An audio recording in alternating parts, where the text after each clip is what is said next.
Sarà proprio l'avvocato e sindaco Giorgio Orsoni l'estensore della proposta di legge dei sindaci veneti contro il piano casa della Regione. I primi cittadini dei capoluoghi, riuniti oggi a Venezia, assente per impegni a Roma il sindaco di Verona Tosi, sono decisi a farsi promotori di una proposta che loro chiamano di buon senso.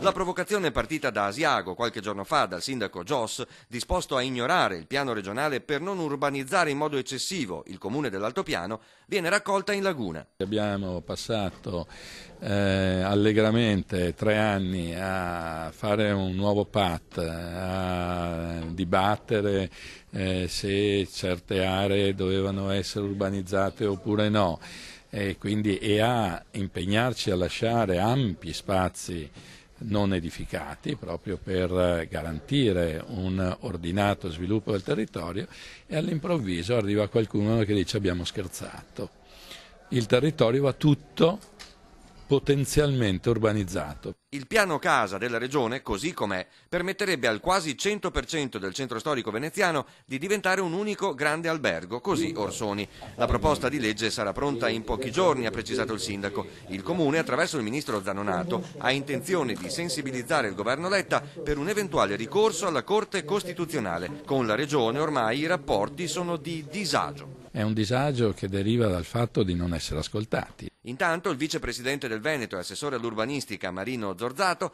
ha fatto sapere che è pronto ad ascoltare qualsiasi proposta sul piano casa.